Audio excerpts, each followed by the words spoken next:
इन दिनों नीतीश सरकार अपने कर्मचारियों पर लगातार मेहरबान है।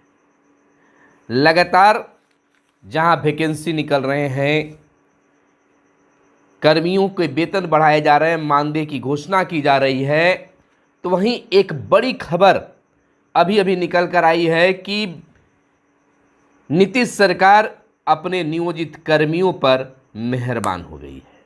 चाहे वह आंगनवाड़ी कार्यकर्ता हो, आंगनवाड़ी सेविका सहायिका हो, आशा कार्यकर्ता हो, जीविका दीदी हो, ग्रामीण चिकित्सक हो, यानी ऑपरेटर हो, तमाम नियोजित कर्मी जो हैं उस पर बिहार सरकार एक बार फिर से मेहरबान हो गई है और दीपावली और छठ से पहले कभी भी सरकार के द्वारा नियोजित कर्मियों को एक बड़ी सौगात मिल सकती है, बड़ी खुशखबरी मिल सकती है। नमस्कार, मैं हूं आपके साथ सुनील बॉबी और आप इस समय देख रहे हैं अपना चैनल, जिसमें आप तमाम नियोजित कर्मियों के लिए हम खबरें लेकर लगातार आते रहते हैं।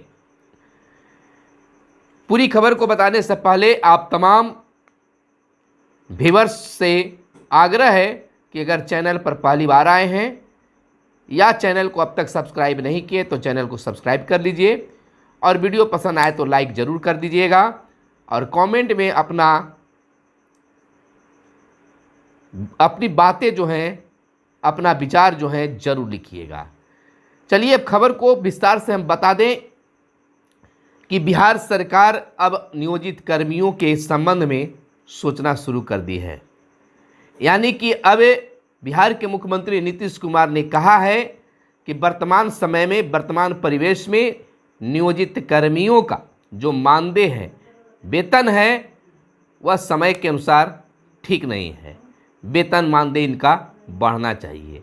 इसको लेकर विभाग के सभी सचिवों को पत्र भी लिखा गया है और उनके मानदेय पर काम करने की बातें कही गई है। यानी कि जहां मानसून सत्र की शुरुआत हो गई है तो वहीं सरकार के द्वारा एक बड़ी सौगात देने की तैयारी भी शुरू हो गई है।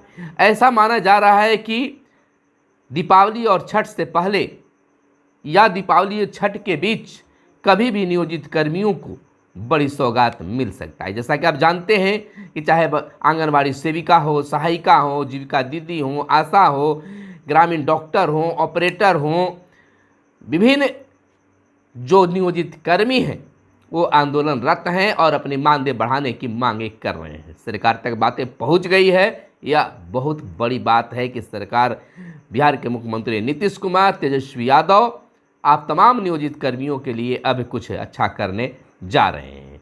आपको बता दें कि एक पत्र जारी किया गया है बिहार सरकार सामान्य प्रशासन विभाग के द्वारा, जिसमें प्रेषक के रूप में दिया गया डॉक्टर बीके राजेंद्र सरकार के प्रधान सचिव और सेवा में दिया गया है सभी अपर मुख्य सचिव, प्रधान सचिव, सचिव, पुलिस महानिदेशक, सभी प्रमंडलीय आयुक्त, सभी जिला पदाधिकारी। यह लेटर जो है आज ही 6 नवंबर 2023 को जारी किया गया है और यह दोपहर के बाद लेटर प्रकाशित किया गया है, सार्वजनिक भी किया गया है। विषय में दिया गया है संविदा नियोजित कर्मियों के पारिश्रमिक मानदेय का निर्धारण पुनरीक्षण के संबंध में, यानी कि पारिश्रमिक जो मिलता है उस पर विचार, मानदेय का निर्धारण करने की भी बातें की गई है। पत्र में आगे कहा गया है कि उपयुक्त विषय के संबंध में कहना है कि संविदा नियोजित कर्मियों की सेवा संबंधी बिंदुओं पर उच्च स्तरीय समिति द्वारा की गई अनुशंसा के आलोक में सामान्य प्रशासन विभाग के संकल्प ज्ञापांक 12,534 दिनांक 17/9/2018 के द्वारा राज्य सरकार का निर्णय संसूचित है।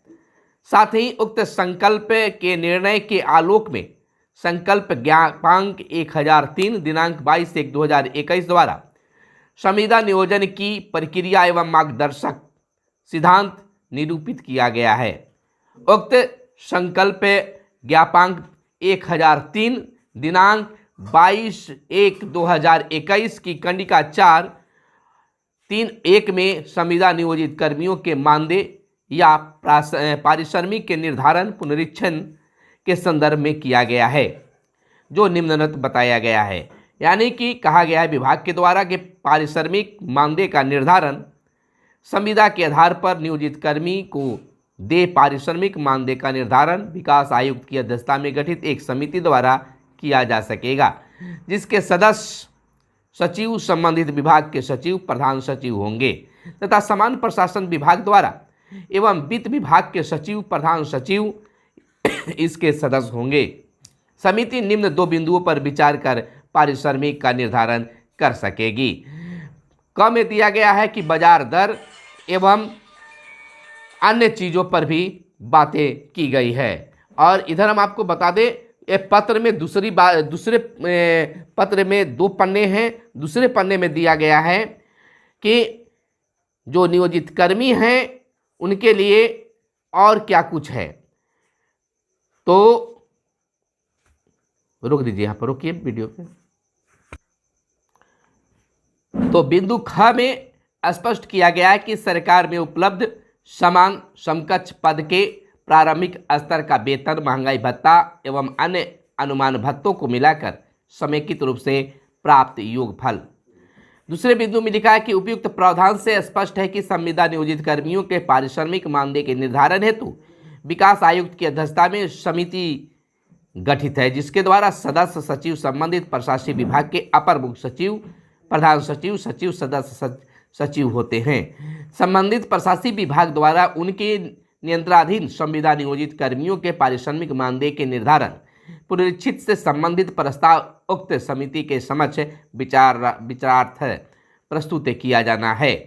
तीसरे नंबर पर दिया गया है कि अतः अनुरोध है कि यदि प्रशासनिक विभाग कार्यालय के नियंत्रणाधीन सामान्य प्रशासन विभाग के संकल्प ज्ञापांक 2401 दिनांक 18/7/2007 सपाठित संकल्प ज्ञापांक 1003 दिनांक 22/1/2021 के प्रावधानों के तहत संविदा नियोजित कर्मियों के पारिश्रमिक मानदेय का निर्धारण पुनरीक्षण उपयुक्त खंडिका 1 में वर्णित प्रावधान के आलोक में नहीं किया गया हो तो इस संबंध में अग्रसर कार्रवाई शीघ्र की जाए।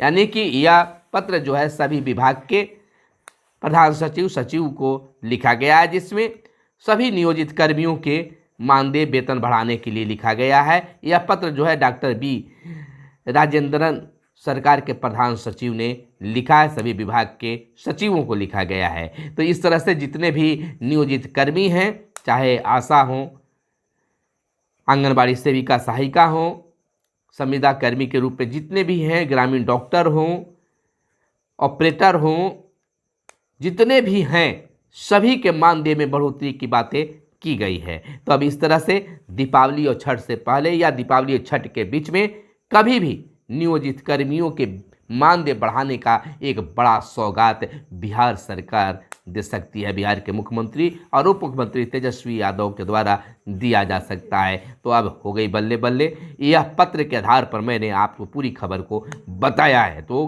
कैसा लगा आपको ज़रूर बताइएगा। फिर मिलते हैं अगले वीडियो में, तब तक के लिए दीजिए इजाज़त। धन्यवाद। जय हिंद, जय भारत, वंदे मातरम।